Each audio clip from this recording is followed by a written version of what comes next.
Bonjour et bienvenue à tous dans cette nouvelle vidéo, ici Angélique d'Invest in French. Aujourd'hui, c'est l'épisode numéro 16 de la série de vidéos sur l'évolution de mon portefeuille boursier mois après mois. Cette vidéo va être un peu différente des précédentes car à la suite de mon sondage fait il y a quelques semaines, la majorité l'emportant, je vais donc regrouper les 4 précédents mois en une seule et même vidéo. Elle sera donc un peu plus longue que normalement, mais elle me permettra aussi de me remettre à jour dans cette série. Excepté cette différence, la vidéo sera construite de la même façon que les précédentes. Je vais donc vous parler de mes achats effectués, des dividendes que j'ai reçus, de l'évolution de mes investissements sur les mois de mai, juin, juillet et août 2022, ainsi que des résultats que j'ai obtenus sur ce deuxième trimestre de l'année. Étant plutôt pas mal occupée avec mon travail, je n'ai malheureusement pas pu investir comme j'aurais aimé le faire. Mais d'ici les prochains mois, j'espère pouvoir m'y remettre à fond. Cependant, comme vous allez le voir, j'ai quand même investi un peu. Comme d'habitude, je vais aussi utiliser mon tableur sur Google Sheet pour vous donner tous mes résultats. Si vous n'êtes pas familier avec, je vous mets en haut à droite le lien de ma dernière vidéo présentant la version 2.0.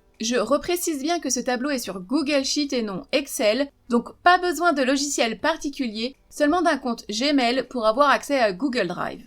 Si vous avez des questions, des remarques, malgré que je ne sois pas très présente sur cette chaîne cette année, je reste joignable ici, sur Facebook ou par email. Avant de continuer, n'oubliez pas de liker cette vidéo, de vous abonner à la chaîne, de cliquer sur la cloche et de commenter. Merci d'avance. Et maintenant, allons voir les résultats de ces 4 derniers mois. Comme d'habitude, commençons par les achats effectués, par compagnie pour les achats multiples et ensuite par ordre chronologique pour les achats unitaires. Comme pour la vidéo précédente, je ne vais pas vous citer les titres que j'ai achetés un par un, mais seulement le nombre final de titres achetés, le montant dépensé, le nombre total de titres que je possède de la compagnie, ainsi que le prix de revient unitaire de chacun d'entre eux. Je vais réutiliser les mêmes images que la dernière fois pour vous préciser dans quel compte ces titres se trouvent, même si je ne le mentionne pas.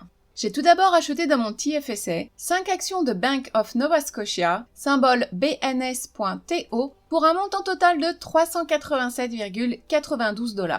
Ça me fait donc désormais un total de 50 actions au prix unitaire moyen de 62 $. Dans mon compte au comptant chez Wealthsimple Trade, j'ai acheté 7,0321 actions de la compagnie Canadian National Railway, symbole CNR.TO, pour un montant total de 1018,16 $. Ça me fait donc désormais un total de 7,4215 actions au prix unitaire de 145,40 $. Dans mon compte au comptant chez Banque Nationale, j'ai acheté 17 parts de l'ETF RYLD pour un montant total de 362,06 $ américains. Ça me fait donc désormais un total de 198 parts au prix unitaire de 23,55 $ américains, soit environ 30,30 $ canadiens. Retour dans mon TFSA où j'ai acheté 119 actions de la compagnie Dream Industrial REIT, symbole DIR.UN.TO, pour un montant total de 1619,10 $. Ça me fait donc désormais un total de 253 actions au prix unitaire de 14,78 $. Ensuite, j'ai acheté 57 actions de la compagnie Savaria, symbole SIS.TO, pour un montant total de 814,33 $. Ça me fait donc désormais un total de 132 actions au prix unitaire de 15,27 $. Toujours dans mon TFSA, j'ai acheté 110 actions de la compagnie Plaza Retail REIT, symbole PLZ.UN.TO, pour un montant total de 481,93 $. Ça me fait donc désormais un total de 480 actions au prix unitaire de 4,19 $. J'ai aussi acheté 45 actions de la compagnie Algonquin Power, symbole AQN.TO, pour un montant total de 806,80 $. Si vous voulez en savoir plus sur cette compagnie, allez jeter un œil à la vidéo de présentation que j'ai faite, je vous mets le lien en haut à droite. Ce qui me fait donc désormais un total de 190 actions au prix unitaire de 18,36 $. J'ai acheté 10 actions de la compagnie Choice Properties REIT, symbole CHP.UN.TO, pour un montant total de 148,75 $. Ça me fait donc désormais un total de 170 actions au prix unitaire de 13,91 $. J'ai acheté 23 actions de la compagnie Keyera, symbole KEY.TO, pour un montant total de 700,25 $. Ça me fait donc désormais un total de 93 actions au prix unitaire de 29,89 $. Toujours dans mon TFSA, j'ai acheté 10 actions de la compagnie TELUS, symbole T.TO, pour un montant total de 333,70 $. Si vous voulez en savoir plus sur cette compagnie, allez voir la vidéo de présentation que j'ai faite, je vous mets le lien en haut à droite. Ça me fait donc désormais un total de 66 actions au prix unitaire de 28,03 $. J'ai aussi acheté 14 actions de la compagnie Chartwell Retirement Residences REIT, symbole CSH.UN.TO, pour un montant total de 157,52 $. Ça me fait donc désormais un total de 224 actions au prix unitaire de 9,71 $. J'ai acheté 13 actions de la compagnie Granite REIT, symbole GRT.UN.TO, pour un montant total de 1013,55 $. Ça me fait donc désormais un total de 16 actions au prix unitaire de 78,85 $. J'ai acheté 10 actions de la compagnie Smart Center REIT, symbole SRU.UN.TO, pour un montant total de 272,75 $. Ça me fait donc désormais un total de 110 actions au prix unitaire de 27,96 $.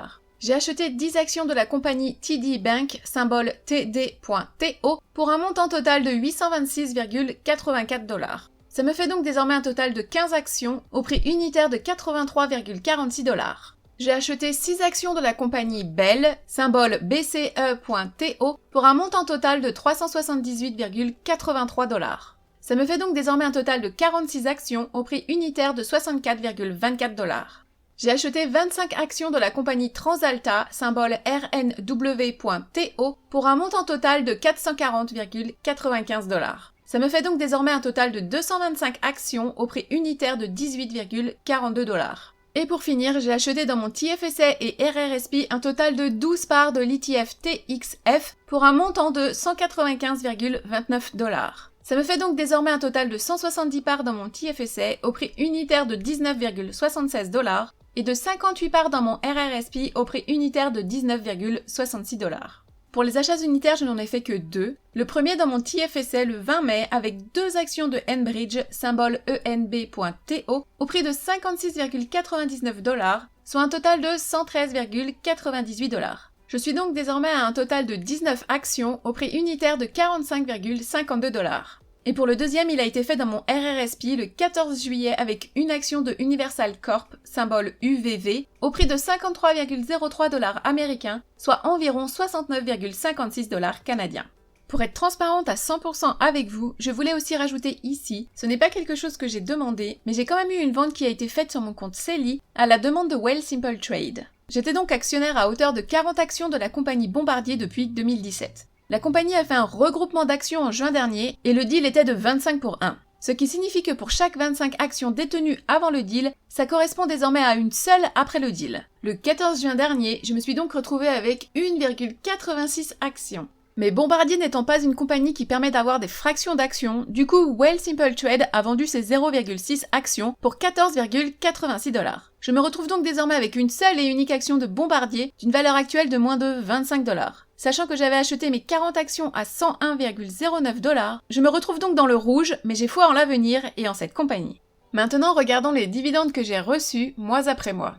Dans mon TFSA en mai, j'ai reçu 10,71 de Chartwell, 8,63 de Plaza Retail, 3,13 de Savaria, 9,87 de Choice Properties, 15,67 de TransAlta, 15,42 de Smart Center, 0,77 de Granite, 18,06 de Pembina, 9,60 de Keyera, 7,82 de Dream Industrial et 4,45 de la banque TD.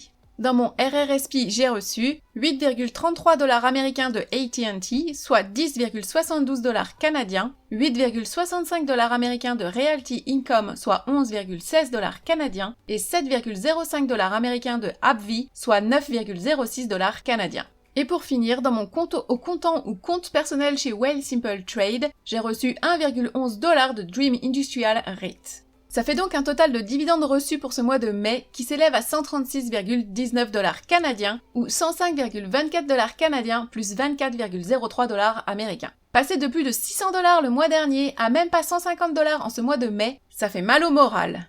En juin, dans mon TFSA, j'ai reçu 10,71 de Chartwell, 36,75 de Great West Life, 10,03 de Plaza Retail, 25,96 de Fining International, 4,17 de Savaria, 6,88 de Metro, 10,48 de Choice Properties, 14,62 de Enbridge, 15,67 de TransAlta, 9,23 de Atco, 15,42 de Smart Center, 17,77 de Canadian Utilities, 0,77 de Granite, 13,38 de Fortis, 18,06 de Pembina, 12,80 de Keyera, 71,36 de l'ETF TXF et 12,25 de Dream Industrial. Dans mon RRSP, j'ai reçu 9,23 de ATCO, 6,66 de Canadian Utilities, 8,65 $ américains de Realty Income, soit 11,15 $ canadiens, 0,71 $ américains de l'ETF QYLD, soit 0,91 $ canadiens, et 24,98 $ de l'ETF TXF. Dans mon compte au comptant chez Banque Nationale, j'ai reçu 106,21 $ américains de l'ETF QYLD, soit 135,63 $ canadiens, et 65,89 $ américains de l'ETF RYLD, soit 84,15 $ canadiens. Vous l'aurez compris, le montant ici est plus élevé que d'habitude, car le versement de mai a été fait début juin et celui de juin à la fin juin, du coup j'ai eu double dividende en ce mois de juin. Et dans mon compte personnel chez Wealthsimple Trade, j'ai reçu 0,42 de Cenovus, 4,70 de Canadian National Railway et 1,11 de Dream Industrial.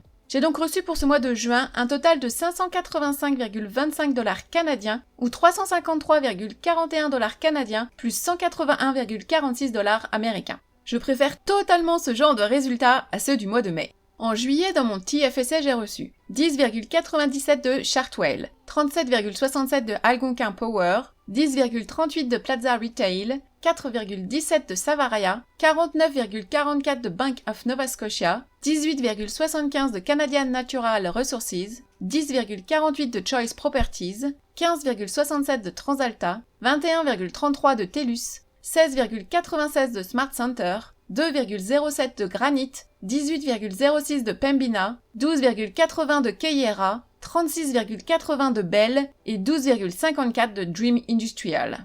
Dans mon RRSP, j'ai reçu 4,40 $ américains de Coca-Cola, soit 5,73 $ canadiens, 8,66 $ américains de Realty Income, soit 11,29 $ canadiens, 0,36 $ américains de l'ETF QYLD, soit 0,46 $ canadiens, et 0,10 $ américains de Orion Office, soit 0,13 $ canadiens.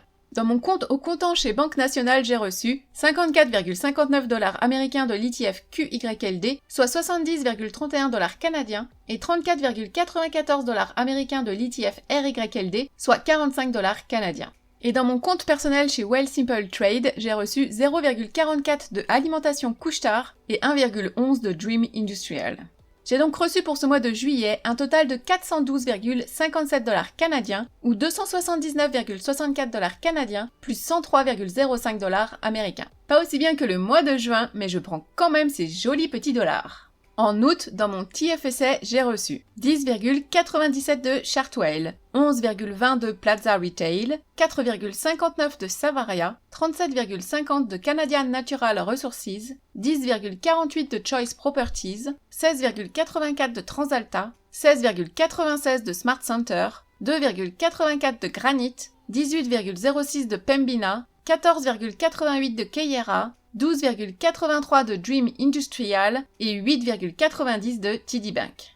Dans mon RRSP, j'ai reçu 8,33 $ américains de AT&T, soit 10,70 $ canadiens, 8,66 $ américains de Realty Income, soit 11,18 $ canadiens, 7,05 $ américains de AbbVie, soit 9,10 $ canadiens, et 0,36 $ américains de l'ETF QYLD, soit 0,47 $ canadiens. Dans mon compte au comptant chez Banque Nationale, j'ai reçu 54,71 $ américains de l'ETF QYLD, soit 71,60 $ canadiens, et 34,83 $ américains de l'ETF RYLD, soit 45,59 $ canadiens. Et dans mon compte personnel chez Wealthsimple Trade, j'ai reçu 1,11 de Dream Industrial. J'ai donc reçu pour ce mois d'août un total de 315,79 $ canadiens ou 167,16 $ canadiens plus 113,94 $ américains. Montant en baisse par rapport aux 2 précédents mois. C'est fou comme on s'habitue vite à recevoir de jolis totaux, mais quand ils le sont un peu moins, ça rend tout triste et je me demande toujours ce que j'ai fait de mal pour foirer ainsi. Je ne vais pas dire que 300 $ ce n'est rien, on est chacun à des stades d'investissement différents, mais je dois dire que je préfère voir des 500 $ ou plus dans les cases de ces tableaux. Vous aussi ça vous rend triste ainsi, ou suis-je un peu bizarre ? Passons maintenant à la comparaison de la valeur totale de mon portefeuille boursier entre le mois d'avril et les mois de mai, juin, juillet et août. Pour rappel, au 30 avril 2022, mon portefeuille boursier avait une valeur totale de 76 498,85 $. Pour le mois de mai 2022, mon TFSC avait une valeur de 55 983,37 $. Mon RRSP avait une valeur de 8 308,61 $. Mon compte au comptant chez Wealthsimple avait une valeur de 1 616,87 $. Et mon compte au comptant chez Banque Nationale avait une valeur de 13 104,12 $. Ce qui fait donc un total de 79 012,97 $. Pour le mois de juin 2022, mon TFSC avait une valeur de 52 578,07 $. Mon RRSP avait une valeur de 8 262,44 $. Mon compte au comptant chez Wealthsimple avait une valeur de 1 651,94 $. Et mon compte au comptant chez Banque Nationale avait une valeur de 13 118,58 $. Ce qui fait un total de 75 611,03 $. Pour le mois de juillet 2022, mon TFSC avait une valeur de 56 216,60 $. Mon RRSP avait une valeur de 8 586,54 $. Mon compte au comptant chez Wealthsimple avait une valeur de 1 828,47 $. Et mon compte au comptant chez Banque Nationale avait une valeur de 13 753,68 $. Ce qui fait un total de 80 385,29 $. Pour le mois d'août 2022, mon TFSC avait une valeur de 57 222,41 $. Mon RRSP avait une valeur de 8 228,98 $. Mon compte au comptant chez Wealthsimple avait une valeur de 1 781,59 $. Et mon compte au comptant chez Banque Nationale avait une valeur de 13 235,68 $. Ce qui fait un total de 80 468,66 $. Si on fait la différence entre les valeurs d'avril et d'août, ça donne une augmentation de 3 969,81 $. Sur ces 4 mois, j'ai contribué de 8 900 $ sur mes comptes, donc la valeur finale de mon portefeuille a baissé de 4 930,19 $. Comme je l'ai dit dans ma précédente vidéo, pas de panique, ces fluctuations sont normales. Pas appréciées de tous, je dirais même de personne, car ça fait mal de voir cet argent durement gagné qui s'envole si vite, mais ne pas oublier, si on ne vend rien, on ne perd rien. Ce ne sont que des chiffres qui changent sur le papier, il n'y a pas de réel impact, sauf sur notre morale. Mais surtout, il faut penser dans le sens inverse et se dire que c'est le moment de faire baisser ces prix de revient de chacun de nos titres en achetant encore plus durant ces soldes. Étant désormais presque à la fin du 3e trimestre de 2022, il est temps de voir les résultats de ce 2e trimestre, même s'ils ne sont pas géniaux. Niveau dividende, pour le montant total reçu pour ce 2e trimestre, il s'élève à 1332,82 $, ce qui donne 646,54 $ provenant de mon TFSA, 333,23 $ de mon RRSP, 7,78 $ de mon compte au comptant chez Wealthsimple Trade et 345,27 $ de mon compte au comptant chez Banque Nationale. Pour le montant total reçu à ce jour, il s'élève à 2592,31 $, ce qui donne 1237,90 $ provenant de mon TFSA, 438,33 $ provenant de mon RRSP, 7,99 $ de mon compte au comptant chez Wealthsimple Trade et 908,09 $ de mon compte au comptant chez Banque Nationale. Sachant que c'est la moitié de l'année, ça veut donc dire que si je ne rachète rien jusqu'en décembre, je recevrai sûrement ce même montant pour les 6 prochains mois. Ça me donnera donc un total de 5 000 $ environ sur l'année entière. Mais sachant que je réinvestis chacun de ces dividendes reçus et qu'en plus je rachète des titres par-dessus, ce qui veut dire qu'en fin d'année, je devrais recevoir entre 5 000 et 10 000 $ de dividendes sur toute cette année, ce qui est juste énorme. Pour réellement comprendre comment c'est possible que ces résultats grossissent aussi vite, je vous conseille d'aller jeter un œil à ma vidéo sur l'effet boule de neige. Vous verrez, c'est juste hallucinant. Pour ce qui est du deuxième objectif que je me suis fixé en ce début d'année, celui sur la valeur de mon portefeuille boursier d'un montant supérieur à 100 000 $, je ne vais pas jouer la pessimiste, mais au train où vont les choses, ce n'est pas gagné. Cependant, regardons tout ça d'un peu plus près. À la fin de ce deuxième trimestre de 2022, la valeur totale de mes comptes était de 75 611,03 $. Si je fais la différence entre les résultats fin du premier trimestre et ceux fin du deuxième, ça fait une augmentation de 201,39 $.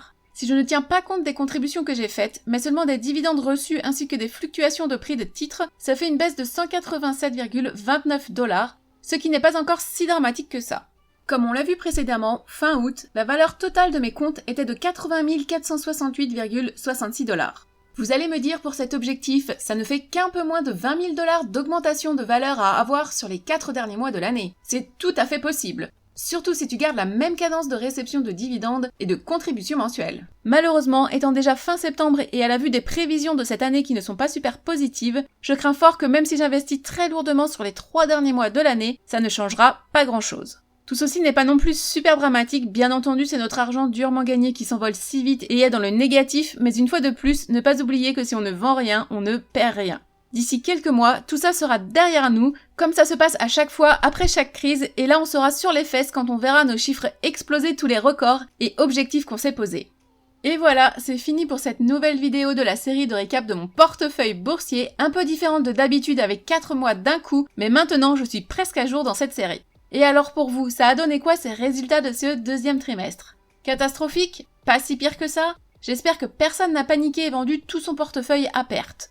Si jamais c'est quelque chose qui vous passe par la tête, s'il vous plaît, asseyez-vous, respirez un bon coup, évitez de regarder les totaux de vos comptes régulièrement, d'ailleurs ça ne fera rien changer du tout, et le mieux qu'il vous reste à faire, c'est de faire l'inverse, enfin, si vous avez le drip de mis en place avec votre courtier, essayez de tout laisser fermer jusqu'à la fin de l'année et de laisser l'effet boule de neige se mettre en place tout doucement pour vous. Comme ça, pas de panique inutile, de cheveux blancs et de stress dans nos vies déjà bien remplies de tout un tas de mauvaises ondes.